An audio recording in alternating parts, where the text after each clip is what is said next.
Man, every time, dude. Can you hear that, Shaun? Can you hear her say recording in progress? Yes, I can. Yeah. Right. We're trying to think of a name for her. We just call her the white lady. Like, you know what I mean? Like we don't have a name for her yet, you know? So it's what it is. It sounds like you guys do have a name for her.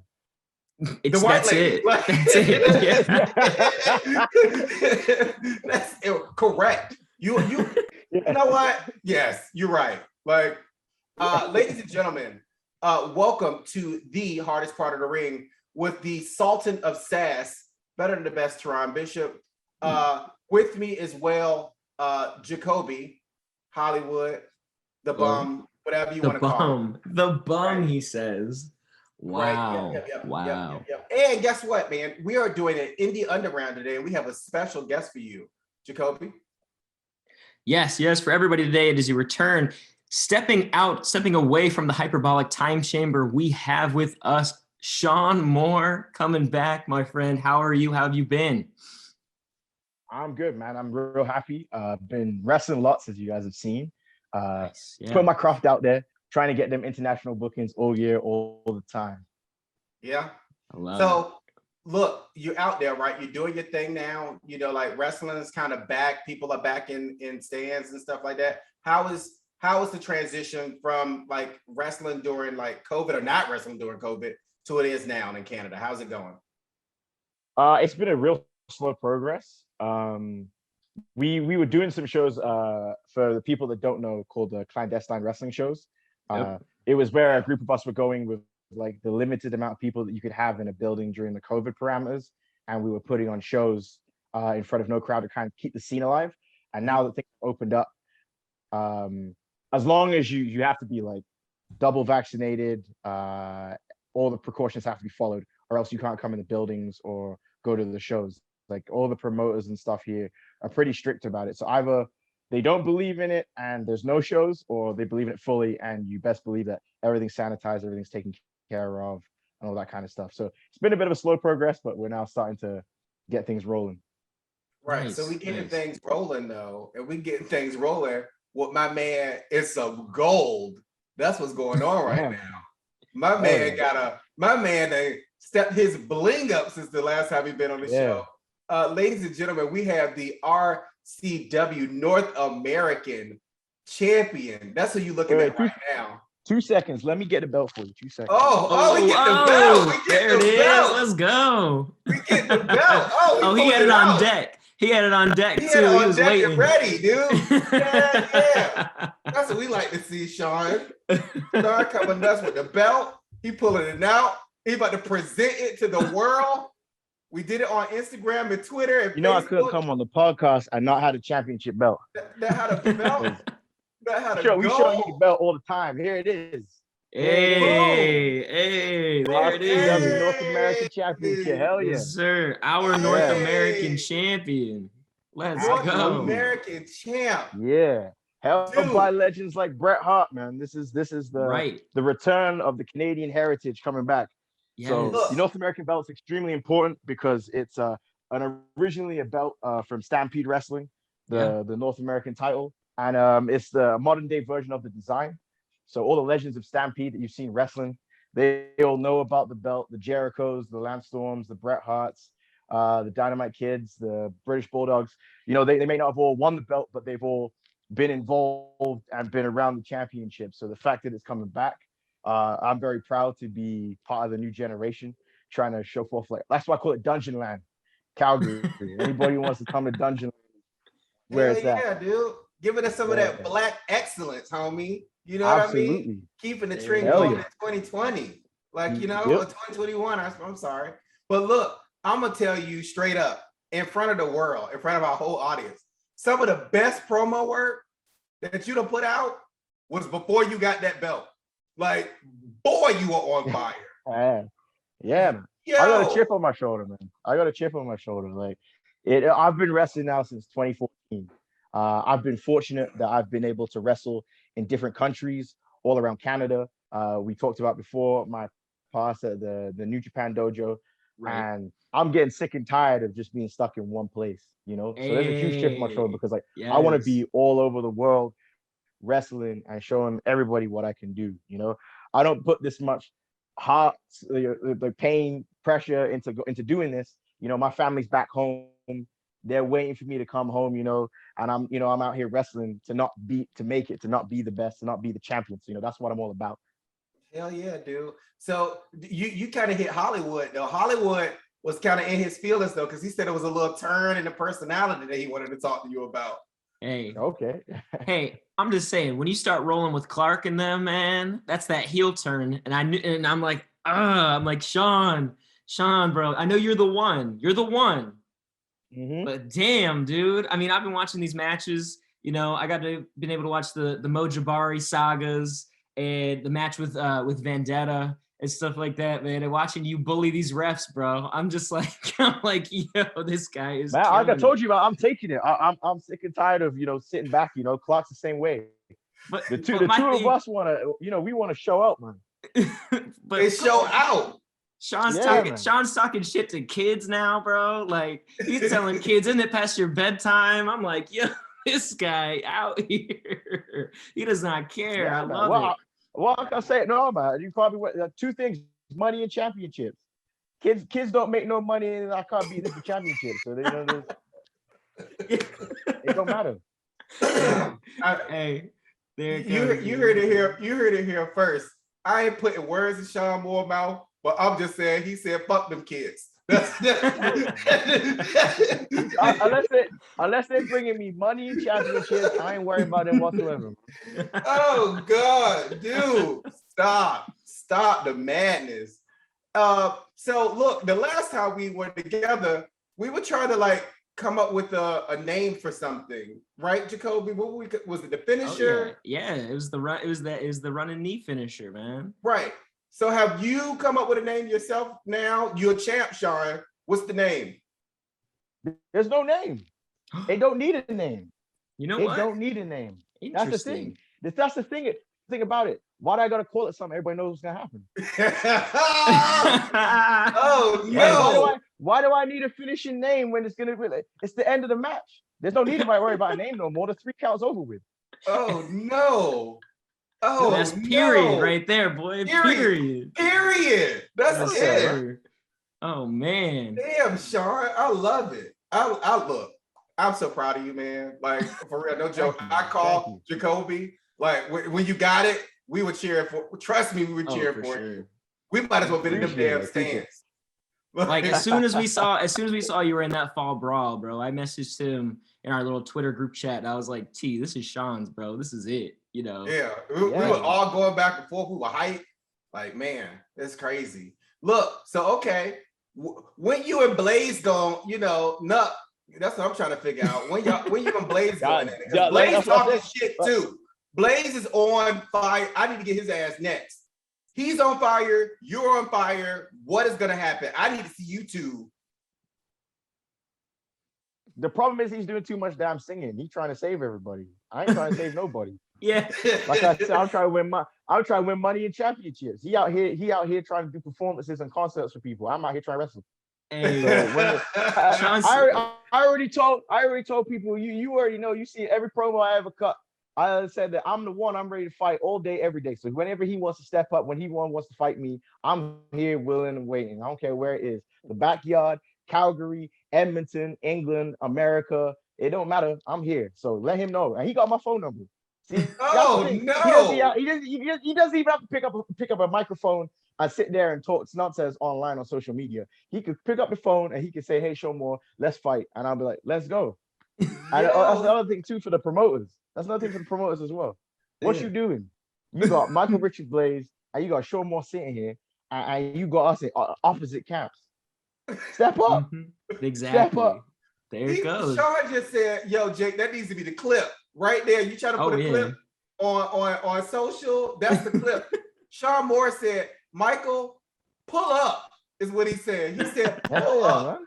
Straight up. I'm his hype man. I'm like his manager from America. I'm telling you, pull up. Yeah, man. Hey, I'm planning on coming up there next year. Bro. States. Like I said, I want to go international, So, for sure. And they're opening up the borders now, bro. You come through anytime you're in Virginia, bro. We got you. We're gonna get you involved with this VCW shit, bro. It's gonna be it. look. Yeah, so, no, we trying to reach out big time. Yeah. But Shaun, look, so the climate of wrestling right now, the wrestling world, it's a lot of things going on, and it's kind of like a gift and it's kind of like a curse, right? Like, so yep. With the releases happening and AEW sprouting and Impact kind of doing this thing and ROH closing, like what do you feel right now about the wrestling climate? It's difficult because I can speak from personal experience, right? Because I was released from my contract with New Japan. So, for everybody that's dealing with the releases, I know exactly where you're coming from. And, especially now coming back to a place where we don't have as many promotions that are visible like they do in the United States and whatnot. Drake Maverick said it best in his video. I was going to reference posted, that. Right? He said it best where he's like, look, I always wanted to be a professional wrestler. That's it. And at the end of the day, what each and every one of us are doing is professional wrestling. So no matter, and I have to tell myself this because it's a really hard thing to deal with and to especially when you're so close and you want to be there, you have that drive to get there.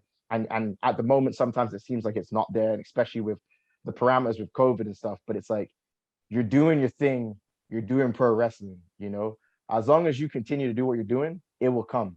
It will come. And that's exactly what I got to tell myself all the time. And I tell everybody else, as long as you keep going, it'll come. Yeah. Like, it's just kind of crazy, man. Like, and I think I'll say that I think Eric Bischoff was the person that said this, where he said that, cuts are part of the business, releases are part of the business. It's somebody's life that's involved, but people get laid off. You know what I mean? It's just different because you guys at the pro or semi-pro, level is still, you're somebody that people notice. So when somebody gets released at you guys' level, it's noticed. Thoughts and prayers literally for everybody out there. But right now, the pool is so deep, like you can go anywhere for real. Yep. Anywhere. That's why I said it's like, especially now everything's opening up. And like I said, I've reached out to the UK as well, because that's obviously where I'm from. So going there's no visa issues and stuff.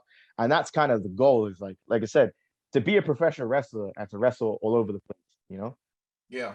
Dude, imagine, man, NXT UK, dude. Like, could you imagine we see Shaun Moore on NXT UK?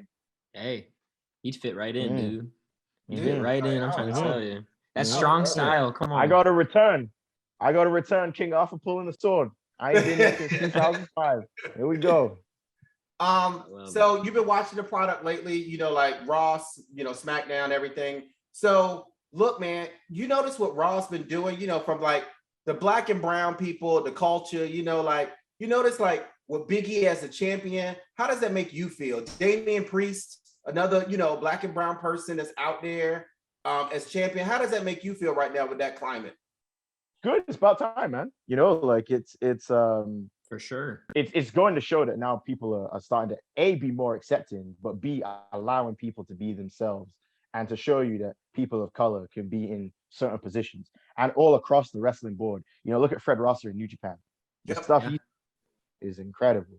You know, look at Jonathan Gresham with the Pure Rules title, with the ROH and stuff like that. He's gonna be one Chris of the hottest Bane, free agents. like all these people all over the place. Red Velvet in AEW, Jay Cargill in AEW. Like, it's everybody all across the board is starting to be like, you know what? It's about talent. Are you good enough? That's the main thing. It doesn't matter what you look like. It doesn't matter what you sound like. Are you good enough? Can you entertain the people? And finally, I feel like we're getting to that point in wrestling where that's the most important thing. It's not about anything else. It's about what you do in between the 20 by 20. I agree, man. Like, I mean, it's nice that kids can now see. I think we had this discussion the last time you were on, though. It's somebody that represents them. They're there. They can look. It's a Bianca. It's a Naomi. It's a Jade. It's a Red Velvet. All shapes, all sizes. It's a Big E. You know what I mean? It's a Xavier Woods. It's something out there for everybody. You don't always got to carry a title to be a champion. You know what I mean? King of the Ring, Xavier Woods. You know what I mean? He got something going on. So it's just nice to see the direction and how drastically it's changed. For real, the landscape is like leaps and bounds since the last time we spoke. Which is good. Which is exactly what you want. Yeah. Yeah. So look, tonight's Survivor Series when we talking, who you want to win, Biggie or Roman Reigns? Oh man. Honest, like truth, I just thought me just dodging the question. Honestly, it's a situation of like both those guys are unreal, and there's no wrong answer there whatsoever. Like Roman I got Reigns. an answer. I got an answer. You got to. Jake got an answer. Hey, it took me a while, but I finally acknowledged him. You know what I mean? They got to be my tribal chief. Okay. Yeah. I love Big E, but it got to be my tribal chief. He's on another level right now. Right. Yeah. Oh my God. I was explaining to somebody. They was like, how y'all go back and forth on Roman Reigns on a podcast like that? I was like, because my point up on the cast, and I think all of our points, was they needed to take the reins off of him and just let him go. And at that point, you see the whole game that changed for my man. It's been on. Yeah, like incredible. I said everybody wants that eventual match with The Rock, like that's the big money match that people want to see. You think that's gonna happen though, man? You think that's coming? I don't know, man. Like I never say never in wrestling. I don't know if for true if it's gonna happen, but like anything can happen, I mean, they are sitting there promoting him a lot with that's this 25th true. anniversary thing. So Yeah, when I was in high school, university when Rock came back first, I didn't think that would happen again, and he did, and he was there for like 2 years with his run with John Cena. So he was 2 whole years on that one.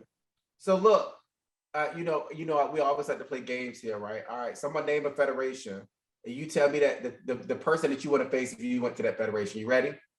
Okay. All right. New Japan. Alex Coughlin.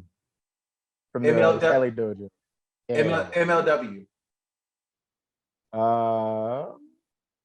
Fatu, Jacob Fatu. Okay. Ring of Honor. Oh, Jonathan Gresham. For sure. All right. I already knew that. There was no other answer. There was no other answer. There was nothing else. Impact. Josh Alexander. Oh my gosh, that'd be a great one too. NWA. NWA. I was gonna say Nick Aldis, but you don't have the title anymore. So Trevor Murdoch. So you want Murdoch because he wants the belt. I want the championship. Remember, money and championships, two things. I want the belts. There you go. Trevor Murdoch. WWE, Raw and SmackDown. Raw and SmackDown? Oh man, I gotta remember who's on which show. I struggle with that all the time, bro. Raw, Rey Mysterio. Okay. And SmackDown, probably Jeff Hardy. Those are two dream matches. So there we go. I like it. All Elite Wrestling. Ooh. There's Bryan Danielson. I was gonna say, like, I was thinking of some few, but like Bryan Danielson just in general, because like that's the match I really want. But I was like, let me think of some other ones. But like it would be Bryan Danielson first. Gotcha. Dude, have you seen his work lately? Like, did you catch last week's promo? Yes, I did. That's what I want. We saw it in person. Like, so yeah, we were able to go. So we saw it in person, and the energy in the room was fire. Let me tell you something, man. Like, it sucked. Like, all of Hangman Page's momentum was out the door. Like, when that heel turn happened. Like, we were so impressed with Bryan Danielson right now, man. Like, it's just a breath of fresh air for AEW and CM Punk too. Yeah, I've said it, man. Like, I'd want to go up to Bryan Danielson and just be like, he'd be like, hey, what do you want? Like, we're gonna go, and I just be like, I don't want to say nothing. Just we stand in the middle of the ring, 20 minutes, and just go. That's all I want. Yeah. That's it. Forget figuring out all this other stuff. Just let's do it. Straight wrestling match. Yeah. So like AEW just has a different model like WWE right now. They got a lot of like good counsel, I'll say. Some good locker room leaders in the back. Like, how do you feel like about right now how AEW handles their locker room versus WWE? Well, honestly, I can't really discuss it because I haven't been in either locker room. So like, it's not a situation where I could sit there and be like, okay, this place does this better, or this place does this better, because each place has their locker room leaders that do the same things, and I'm sure each place, just like any other business, has people that do things that you don't like. So it's really difficult to be like, AEW does this better or WWE does this better, because I haven't been there, so I can't personally comment on that. Okay, that makes sense. That makes sense. That's fair. Yeah. So, Jacoby, you had something else for Shaun. It was a list of things we had for you, Shaun. Well, so I actually had another question. Well, actually, to add on to the rapid fire for promotions, what about RCW? Oh, RCW has been great. So RCW has a different business model to other promotions. So RCW does weekly shows. Yeah. Friday nights in Calgary, Friday downtown. night It's a really cool atmosphere. And then Edmonton is typically Saturday or Sundays. So they just changed that at the beginning of this year, I think. So RCW has been nothing but good to me as a promotion. So I can't complain about, I got the belt. I'm not upset with anything they've done. Right. I know they've been putting on some great matches, and they've been probably running the most of any of the promotions, especially in Western Canada. So nothing but love for RCW. When the dual championship happened, I know they got a world champion. When we get another belt? That's what I'm asking for. I'm I'm asking for the challenge for because Taryn from accounting, she's got the Commonwealth Championship belt. And like I said, I want the belt, so she's got it. I want it. He doesn't care. He's like, woman, man. MRB, yeah, absolutely. I love it too. MRB has the heavyweight belt. I want it. Tag team belt.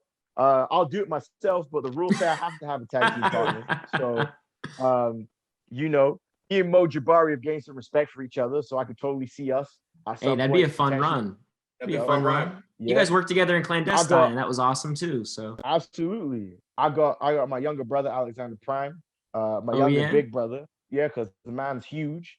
I'm saying is we haven't won tag team belts with each other since 2017. So it's a long time coming for us to get tag team belts. I go for the belts with Clark. I go for the belts with Davey O'Doyle. So yeah. All they're gonna do is say the word, and I'm game. We still have everybody talks about O'Doyle. I've still not met this man. Hey, it's coming. It's coming. It's coming. You're just December is just the worst month of the year for you, bro. Absolutely correct. Oh goodness, man. But oh man, what else was I gonna say? So let me ask you this, man. So earlier we were talking about the Drake Maverick promo video, post him getting cut and everything like that.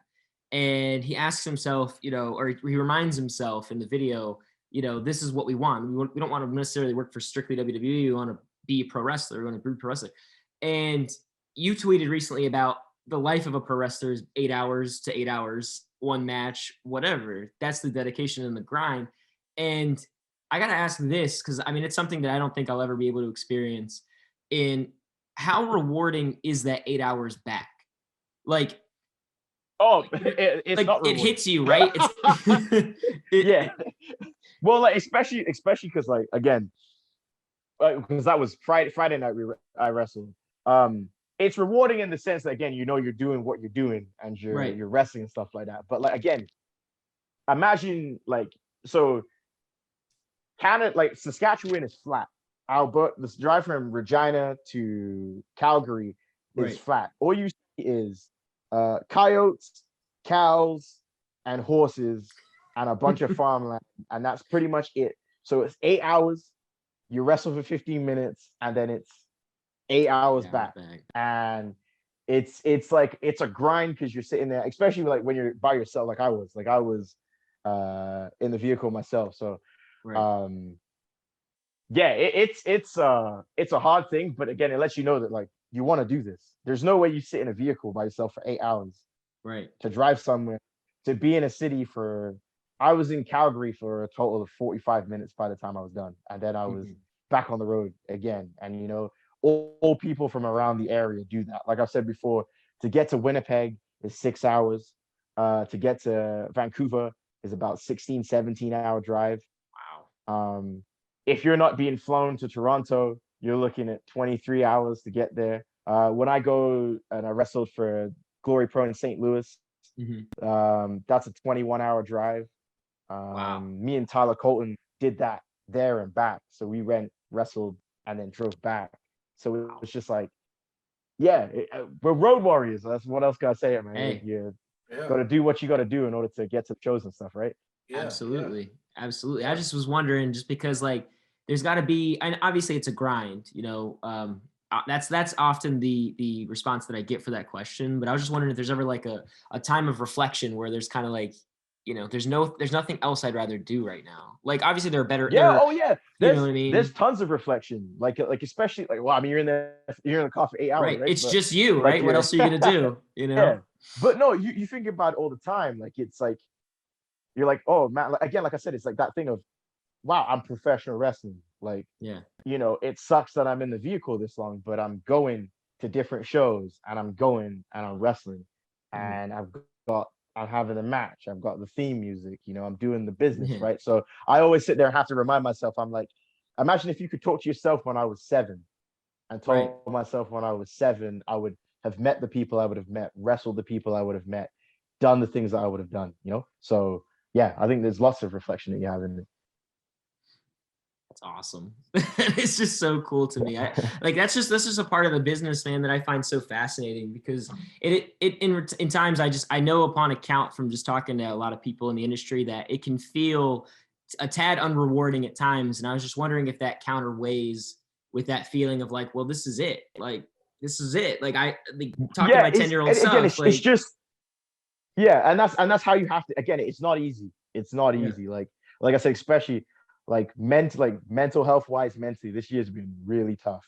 Oh, I bet. I'm not afraid to admit that. Like, it's been a really tough, like, you went from being up here to like right down at the bottom again. And especially when you're like in a position where you were like, okay, this is it. Like, I'm finally where I need to be. And then you're back driving 16-hour shots in the middle of winter in Saskatchewan. You're going, man. But again, right? It's a test, right? But you know, you're gonna pass the test. You're gonna keep going because you have the belief that, you know, you're gonna be on top one of these days, right? So that's why I have to tell myself, you know, in order to keep going. Right. So RCW, you mentioned they've been good to you, you know, but you know, obviously, you know, you want to make sure that you are putting yourself out there and building your brand. So anything in the works right now to get you internationally or to the States or back over to England? Anything in the works? Can you give us some? Well, like I said, I've been talking to some promotions in England. I was contacted by some promotions in Atlanta and Tennessee. So like I said, it's like I'm really trying to set up for next year to move internationally. That's my main goal, is that I want to be able to, because like this year, especially since coming back from New Japan, I've managed to wrestle in a few more other places. I'm looking at going to Ontario again in the new year. The one place I haven't managed to break into yet is BC in Canada, and that's where I want to go to as well. I've been talking to people there as well, so it's just basically sorting the calendar out and getting that set up. But 2022 is what I'm looking for me to be my international wrestling year. Yeah, the Shaun Moore tour. Can't wait. That's exactly it. That's exactly what I want to do. You get close, Australia. Sean, you get close to us. We promise we're gonna come see you. We promise we'll come see you. Like I said, you make it to Tennessee, bro. I'm there. We'll come. Yeah, we will come to see you. You just let us know. I'll let you guys know for sure, man. Right. So you know, we're in Virginia. Tennessee's not far. We can hop on a plane and be there in an hour. Like, you know what I mean? Hour and a half, right? So Atlanta's about 8 hours too. So I'm down. Like, right, you know, I'm not a road warrior though, so I'll be fine. But that's what I don't drive. He's got money like that. He's got money like that. Here's my heel promo. I don't drive like the peasants. Okay, wow. Limousine riding, jet flying. Woo! You know, that's what I do. All right. So make sure you pull up when you have us over to your little joint. You got to have us in the VIP. Don't be having me in the peasant section. I'm better than the best. Okay? Oh my God. Teron Bishop. Like, we can't be in the peasant. Wrote that shit off. All right. Dang, man. You know, that's what we are. But look, Shaun, as we close out the wrestling part of this conversation, before we get into the stuff that we want to really get into, I wore a shirt specifically for you, right? Yeah. With you in mind, I wore the shirt. What can you tell any inspiring wrestlers right now, especially our Black and brown people? What do they need to do to prepare themselves to follow in your footsteps? Especially with Black and brown wrestlers. Yep. Be yourself. That's the biggest thing. Do not fall into the trap of, sometimes you see somebody doing something that looks similar to you and you go, well, maybe this is what I need to do in order to get into that position or be around them. It's like, be yourself. People, it's a slow progress, but like there's uniqueness in you, right? We're not all the same. We don't all do the same things, Like for me, I'm not like Big E. I'm not like Montez Ford. I'm not like any of those guys. I'm me. I'm the same skin color as them, but I'm my own person, right? I could never attempt to be them because that's not who I am. So especially for people of color, you are unique. You are yourself. Be yourself. Because trust me, that's what people want. That's what people want to see. Some people will tell you that, but everybody else that you see on TV, look at Trey Miguel. Since Trey Miguel has been himself, right? Look at how far he's come with Impact, because he's absolutely. himself and he's killing it. And that's exactly what it needs to be. You need to be yourself. There's uniqueness in us. Don't let anybody else tell you different.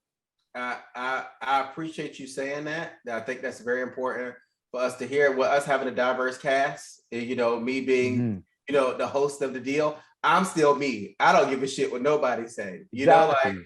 Like I rep who I am, all parts of who I am. You know what I mean? From the back of the house to the front of the house. But I still keep who I am. And if you love it, you love it.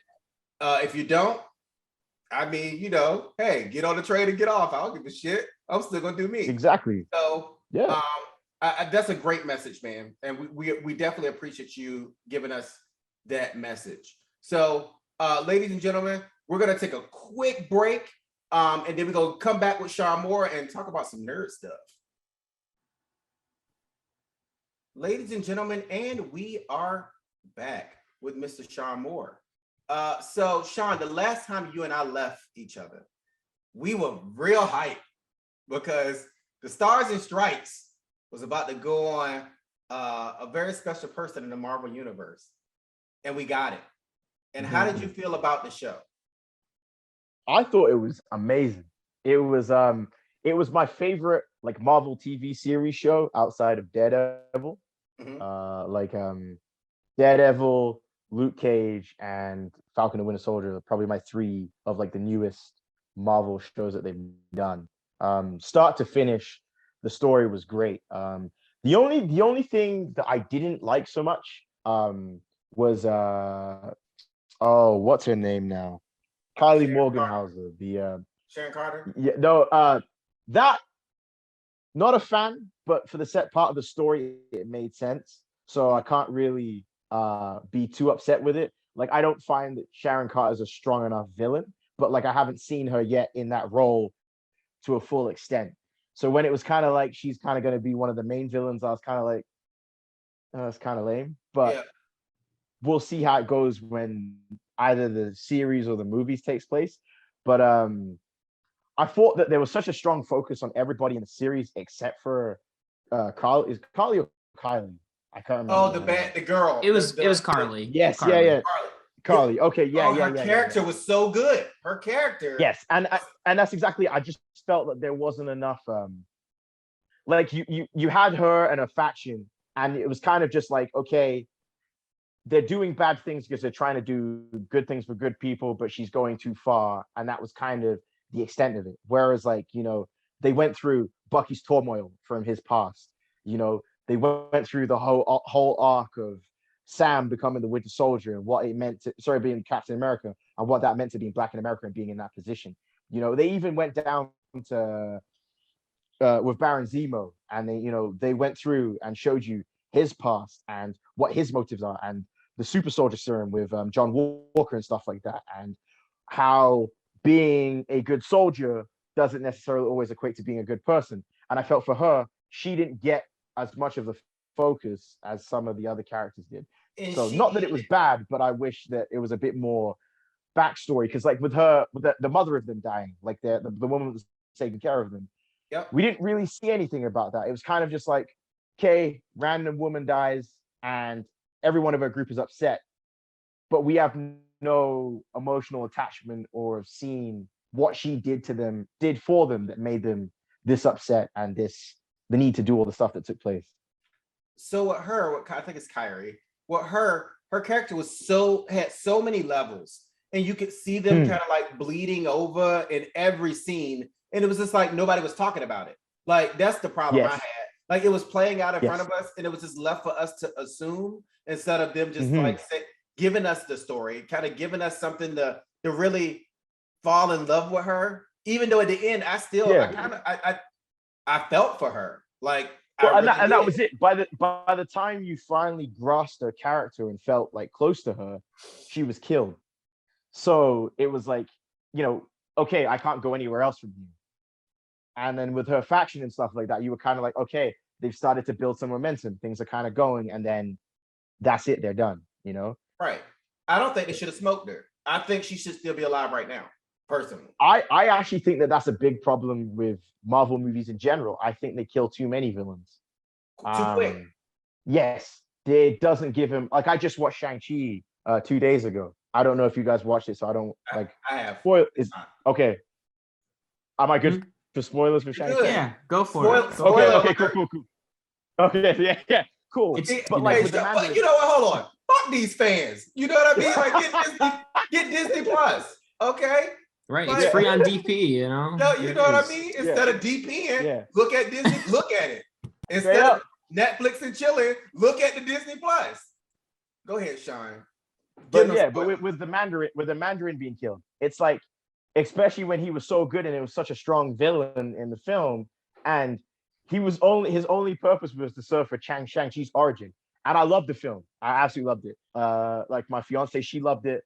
My daughter absolutely loved it. She recognized the love interest from the Sisu the dragon from Raya the Last Dragon, so she was attached to it. Yeah. But like, he was gone at the end of the movies. So it's like, okay, so no more Mandarin anymore. So like, okay. So I guess you'd come up with another villain, but like, you'd like to explore the Mandarin a lot more than just one movie. Before we go on that train track, I'm gonna say two things to you about that movie. First of all, do not compare it to Black Panther. People do that shit, and it bothers me. Like, how could you compare that to Black Panther? It's an Asian influenced Black Panther. No, bitch, it's its own thing. Respect it for its own work of art. Man, that's such a bad take. Right? Like, no, it's nothing. I mean, trust me, I got into the culture. I was feeling it. I was like, okay, like. If they would say, yo, this is like a Crouching Tiger, Hidden Dragon, but more modern, I'd have been like, right, okay, I'm about it. That fight scene in the woods, everything. Yeah. Again, they even had the poster for Kung Fu Hustle in his bedroom to just show you the different inspirations they took from it. It's just like, for anybody that's comparing that to Black Panther, you're lost, man. Your opinion don't matter. There's no way you can compare those two movies. They're two completely separate entities. Like, that's ridiculous. But I'm so excited that, you know what I mean? Like, now we get some diversity in the movies. Like, when you see the lineup the next time of the Avengers, it's gonna look completely different. And I'm about it. Let's go. Like, let's take this trip. So, get back to our boy. I want to talk to you about Isaiah Bradley, and I want to see if you feel like Isaiah Bradley was help or a hindrance, because I feel like Isaiah Bradley was out of pocket. I feel like Isaiah Bradley, but that was needed. He needed to be out of pocket, because that needed, especially within our community and our culture, we needed to see all sides of it. And that's what I appreciated the most about the show, was that the show didn't just tell one side of the story and was like, okay, this is all the good things about what happens when our culture comes together, right? Look at all the shit that happened to Isaiah Bradley and all the stuff that was bad to him. He was going to be bitter. There was no way he was going to be, and how he felt, and especially like talking with, people in my elders and a generation above me, that's how they feel about dealing with issues within our community and stuff like that. And they feel like us, the way we do things, like, I know that especially like my family's from Barbados, right? And we did all the Black Lives Matter marches and stuff like that back at home here and whatnot. And a lot of them said it's pointless because, nothing's going to change. Right. So why are you wasting your time? Because it's going to be the same thing, I mean, again, look at like, what happened with the recent verdict with the stuff in the jury with, so people sit there and they go, nothing's going to change. But at the end of the day, it's like, if we don't talk, the problem is we sit there and we try and not discuss things. We try and not confront things because we don't want to rock the boat or we think nothing's going to happen. If you miss 100% of the shots you don't take, right? If we were to sit there and our ancestors were to not fight, to not, try and march back in the day during the civil rights movement and stuff, we wouldn't be sitting here today. Right. When Barbados got its independence from the UK and all that stuff, if they didn't do these things, we wouldn't be sitting here today. And again, it doesn't just count for us. It's no different to look at all the Europeans, like in Ireland and in Yugoslavia and all those people that moved to America to have a better life. Some of the people moved to escape World War I and II. If they didn't do those things, the people here now won't be having the lives that they're having. The same thing for, Asian cultures, Middle Eastern cultures. Everybody's doing, and again, this is kind of going a bit more political, but it's just like everybody's in the same boat. Yep. But we're always so blind because everybody wants to be on top, everybody wants to be in control, everybody wants to have the say. And if we start looking at we're all the same people and we work together, things should be better. But obviously it's the real world. So I'm not like a person that's completely oblivious to what's going on and like pretending that things don't happen. But it's like we could all help each other and help ourselves out, if that makes sense. It's funny that you bring it up the way you brought it up, because the show, everything you talked about, the show kind of did for us. Like, you know what I mean? Isaiah Bradley, that part of it, the inner culture. I just was like, yo, man, like he was getting on my nerves because I'm like, hey, dude, he is trying to do the right thing. Like, coach him up. Like, you know what I mean? Like, make him feel like he's worthy, like instead of like just ripping him down. But I now listening to your point, I do agree with, if he didn't have that adversity within his own self, he wouldn't have done it. He wouldn't have took the shield up, and I didn't look at it. Yeah, and like I said, it's like we needed to have that point of view. We couldn't have just had it as like Sam picked the shield up and we get the stereotypical, okay, he puts a fist up and that's it. Because like that doesn't tell the story either, right? Like that's a very one-sided version of what happened. Like having Sam struggles, having Isaiah Bradley, having Bucky come to the realization that him and Cap didn't think that race and skin color would come into consideration. That was deep. With the decision. All of that needed to be explained because for them, Sam is chill. They don't see color. They're happy with it. But in the real world, you're lying to yourself if you're saying that people don't see color, if decisions aren't made based on that. So the fact that they actually went into that and talked about it on all spectrums, I was like, that's how it needed to be done. I like how they also, Don Cheadle, War Machine was there too. And War Machine was like, hey, are you going to take up this mantle? Like, how are you going to handle yourself? Because War Machine is his own person. He's not Tony Stark. He made that very clear. I am me. Like, you know what I mean? Like, what are you going to do? And it was just so many like good pieces. Even the US agent, like when they made him Captain America, like, it's just so funny that was their golden boy. They thought it was going to be the best idea ever. And it turned on his head and he went dark. Like, the whole story was just so amazing. I mean, very rare do I say 10 out of 10 for a show, but 10 out of 10 is for me. Yeah, it was great. I loved it. I absolutely loved it. Yeah. So, we got Spider-Man coming up. Jacoby's excited about it. I'm excited about it. Yes. I don't think there's any fan out there that's not excited for it at this point. Right. Yep.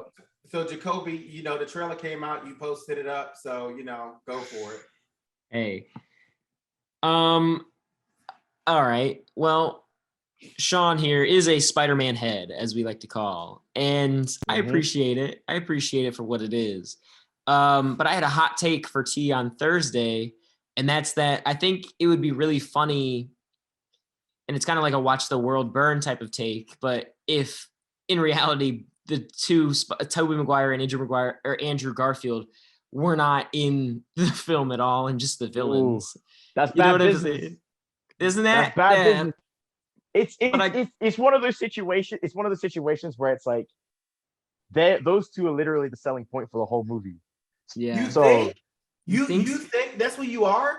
That's by far the selling point for the movie. Oh yeah, like again, imagine telling yourself after those two, if you were a fan of either of the two Spider-Mans, right?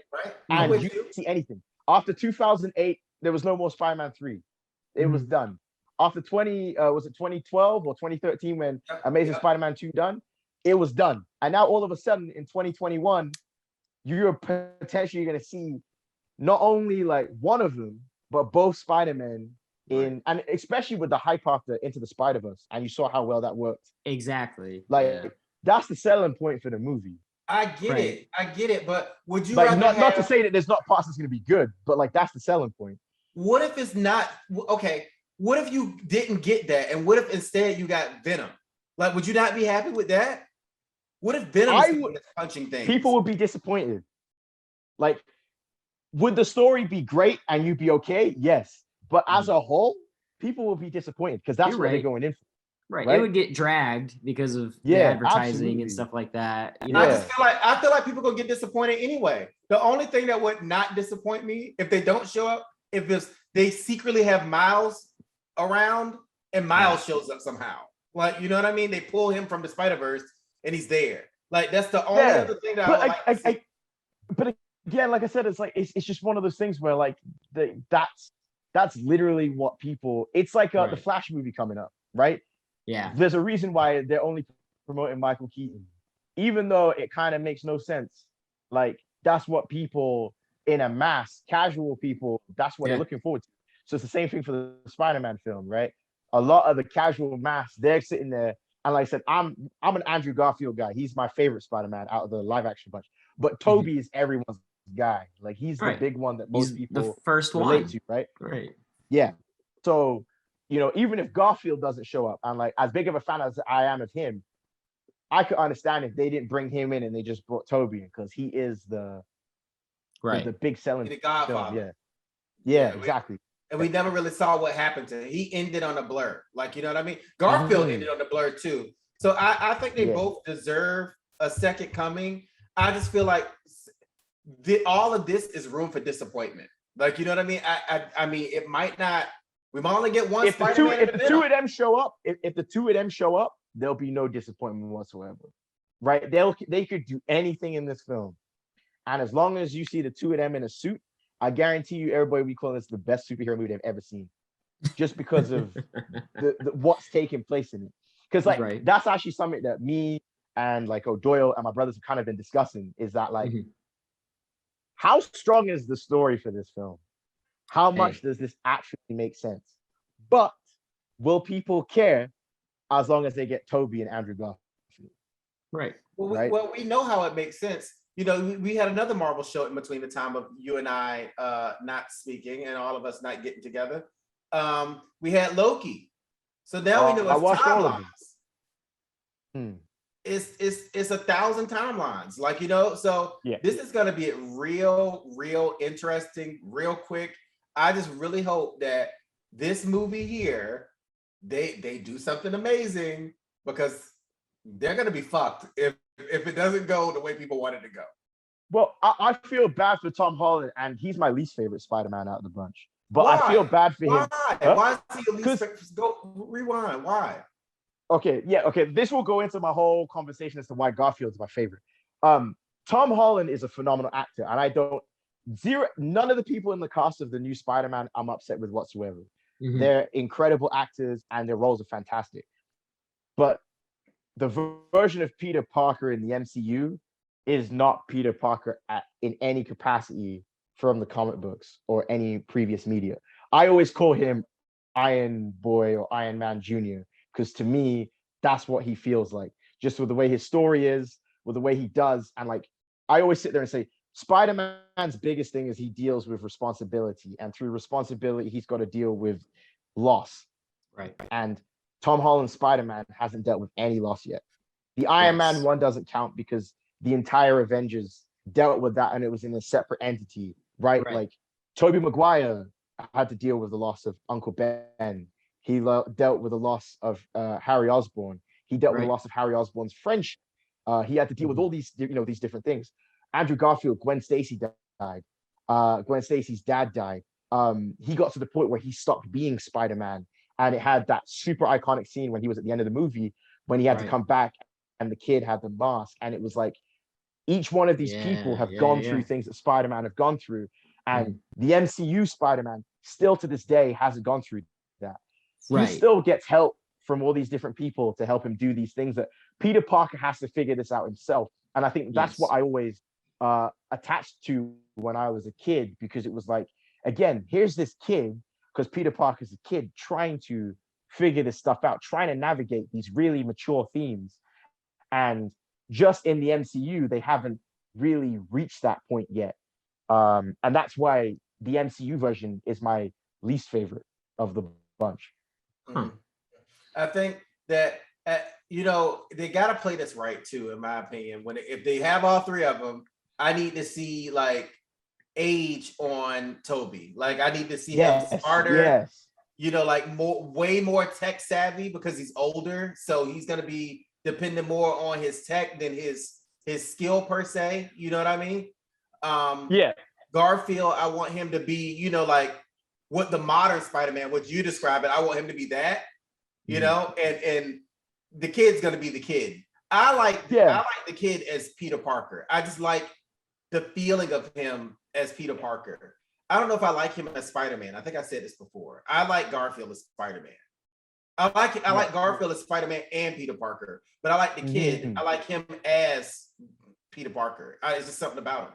When I look at him, I see Peter Parker. Yeah, and like I said, I always stress that out. It's like, I don't hate Tom Holland or hate his cast because like they're all incredible. Like everybody does a great job. I just don't like the direction that they go in when it comes to his Spider-Man character. Like I wish that, because obviously from you saw the trailer that clearly Mary Jane doesn't forget the fact that he's Spider-Man. Right. So she clearly knows. And I wish that, again, he makes that decision in the comic book. Peter Parker would have to live with that. He'd have to figure out and navigate, okay, so I've done this, but now I've completely lost the relationship with Mary Jane and I have to try and figure it how to get it back. And it's like, that's Spider-Man. And I always feel that like he always gets an out when it's like the acting's strong enough, the villains that they get, like Michael Keaton as Vulture. That was great. A1. Incredible. He ain't take no shit off that kid, boy. He ain't take no. Yeah. Oh man. Him like a grown man. Good. Yeah. So good. Jake Gyllenhaal as Mysterio. So good. So it's like it's got nothing to do with the people involved. Like that's more of an MCU direction for me. And I feel like for a lot of their movies, like and that's what I appreciate about Falcon and the Winter Soldier is, for me, they went to the places they needed to go. Whereas I feel for a lot of their other movies, they don't always go exactly where they need to go because sometimes it feels uncomfortable. And I'm like, no, we're grown. It's 2021. We can go into those places. We can delve into that a bit more. Yeah. Right. Like that's why I think you appreciate Daredevil and Luke Cage. Like I appreciate Daredevil and Luke Cage. Yeah. Like Jake appreciates Daredevil and Luke Cage. Like, well, Luke Cage for me is two things. One of them is, the cast. The casting was amazing. All the dialogue and how things were written, it was perfect because it's real life. Like if I go to New York and talk to somebody, they're gonna talk to me that way. If I talk to the Jamaican guy up the street, like he's gonna talk to me the way, you know what I mean? Like it was legit. And also that soundtrack is I listen to that soundtrack probably once a year. Yes. It's in my heart. Soundtrack. Dude. Yes, that soundtrack is Luke Cage's in my soundtrack heart. is so sick. Oh my God, it's in my heart. Okay, I got a question for you guys about Daredevil though, because this is something that me and David Adore talk about. What was your favorite season of Daredevil? The first one, duh. Okay. The first one was great. I mean, he got the costume. It was dope. Season 2. The first season though, he was dirty, dude. Like he was in the hallway getting it. They tried to like recreate that hallway scene, dude. And I don't know. Like the first one is everything to me. Like it's okay. I'll let you guys know mine afterwards. I'll let you guys know mine afterwards. What about you, Jay? It's got to be. It's the first one. It's the first one. Okay. The second one, you know, I enjoyed it. The costume, having a full season with him with the costume is sick, but like I'm with Tehran actually entirely for this one. Shocker. Because normally him and I disagree about everything, but like the grittiness of it and the dark, like everything about it, I just appreciated a little bit more. He was the man without fear. I mean, he was straight. I mean, he was the Hell's Kitchen like dog. Like he was this dog enthused the whole time. So I was about it. Then my second choice will probably be when the Punisher was that 2 when the Punisher showed up. Season 2 is the Punisher. Yeah. When the Punisher showed up and started whooping that ass, I was like, all right, we all right, you know. But season 1 is to my heart. Season 3 is my favorite one. Well, Bullseye. Because like again the grittiness, but Daredevil was so ruthless in season 3. Not even just with his fights, but like Matt Murdock's kind of a dick. And in season 3, he was like, you know, to me, I was like, that was the closest Daredevil to like, you know, like my favorite arc in Daredevil, Shadowland in the comics. That was like, that gave me huge Shadowland vibes. And I also love Bullseye and then getting to see Kingpin at the top. So for me, season 3 was my favorite, but like season 1 is like iconic. So like, that's like, again, season 3 is a personal favorite, but the top to bottom, like overall best package was season 1. Like that's probably, I think, the best like MCU superhero season of any like show I've seen before. Now let me ask y'all something before we like we close out here. So Iron Fist, Daredevil, Luke Cage, what's the other girl? Jessica Jones. All right, do we leave that where it is? Or do we try to bring that back on Disney Plus? Do we leave it where it is and just sprinkle them into the movies? I would truthfully say the only one I would bring back is Daredevil. Because like they're clearly going with the direction they're going in. They're not going with those street level heroes unless they can be tied into the Avengers in some kind of way, right? And Luke Cage in the comic books does some stuff here and there, but like doesn't do enough. So like maybe if he was like a recurring character in like certain people's things, but I probably wouldn't give him his own season. I've only watched one season of Jessica Jones.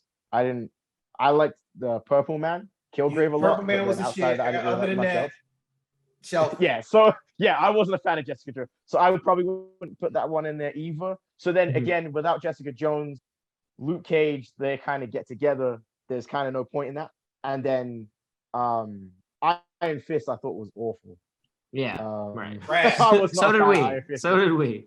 Trash. Yeah, so I wouldn't bring that back. When I watched Shang-Chi, I was like, this is everything that Iron Fist should have been. Right. And you know what? Yeah, so they got a chance to bring like you can recast that. Iron Fist was a joke character anyway. No disrespect like to the writers of Iron Fist. But back in the day, they put a white boy in some kung fu outfit because they couldn't get Bruce Lee. So therefore, let's just fix that problem. Let's just go back and fix it. Only problem is Iron Fist has some iconic moments because Iron Fist fought Sabretooth. So that was a big deal. But let's go back and recast. And it's funny you mentioned that because like I love the Punisher seasons, like season 1 and 2. Yeah. And John Berthenaux's Punisher I thought was incredible. So it was a little strange because he's not as big as what Punisher should be.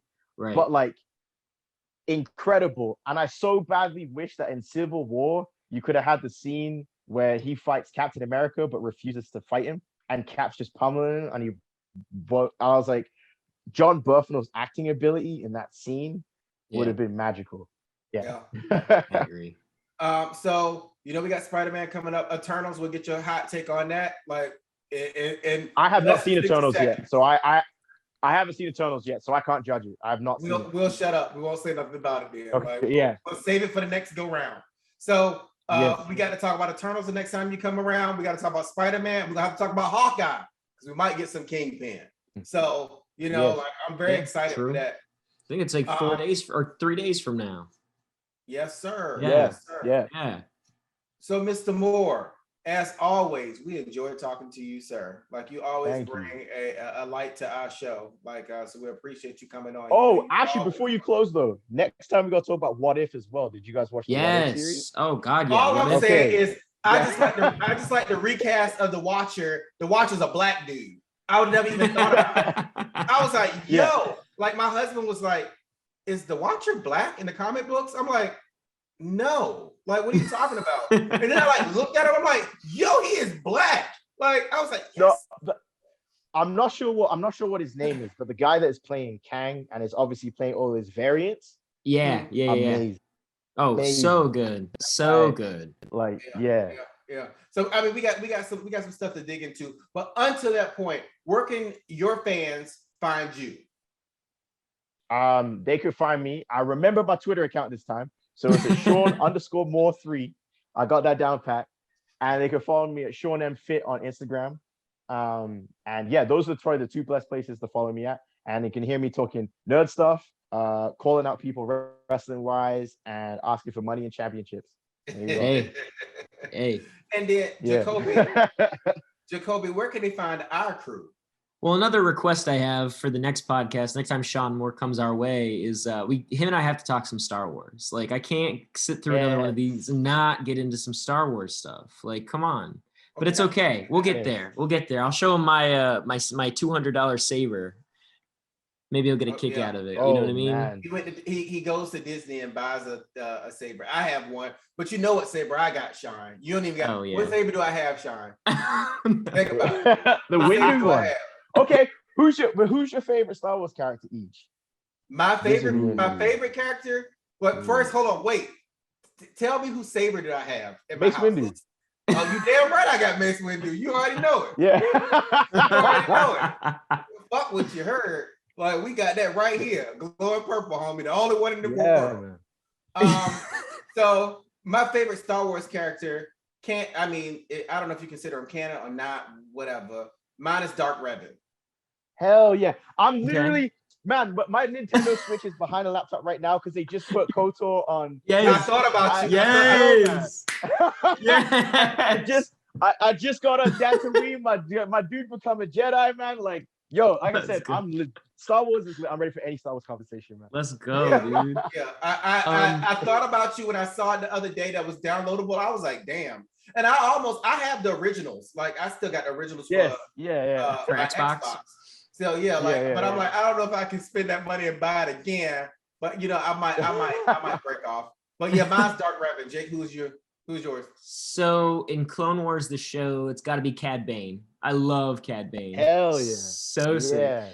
And then the movies, the first character that I truly thought was badass, because I started off from the beginning. So like my first ever Star Wars experience was when we rented Phantom Menace. My grandma and I rented Phantom Menace at Hollywood Video and stuff. And Qui-Gon Jinn has always been my dude. Like, so cinematically, that's my guy. And then with the show, like my nerd favorite would definitely be Cad Bane for sure.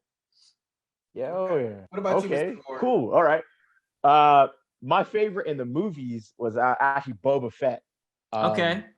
You're stoked then, because next month we're getting Book Hell of yeah! Boba. Oh, absolutely, yeah.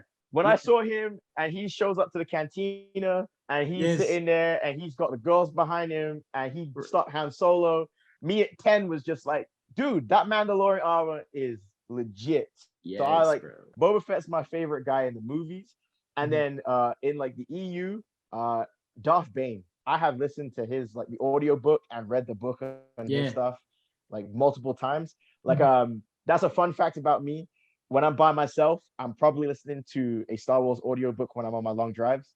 Okay. So right now I'm just seeing the Thrawn trilogy. Nice. Yeah. So I finished it. Like so, it's yeah. So I got a big subscription to Audible and stuff. So gotcha. Yeah, Star Wars is me. So that's it. I love it. I mean, always, like they say, peace is a lie. Like, that's what I mean. Fuck the Jedi. Like, you know what I mean?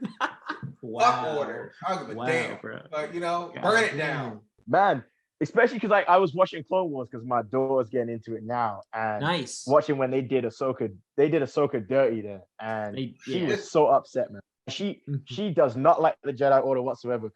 When they casted her out, she was just like, bro, she's innocent, man. And I'm like, yeah, it's good stuff. I remember that. But it's so good though. It's so good. All right, well, Jacoby, where can they find us, buddy? So, of course, you guys can find us on anywhere you find your podcast, so including Spotify, Spreaker, Stitcher, Amazon Music, iTunes, all that good stuff. Then, of course, you can always keep a lookout for us on some new social platform that we are, I think you might have heard of it, called TikTok. Blake and I are now running that. Well, Blake and I are running it, so look for us at The Hardest Part of the Ring. And all of our socials, you can talk to me on Twitter at @thehardest_pod. You can talk to Tehran on Instagram at The Hardest Part of the Ring with an underscore at the end. And of course, the same name on Facebook. So fun times with Shaun. Thank you so much for the time, man. We love having you on. Won't be this far. Maybe we'll try to do something in January at some point because we got to talk about some Boba Fett for sure. Yeah, man. Ladies and gentlemen, thank you for your time and good night.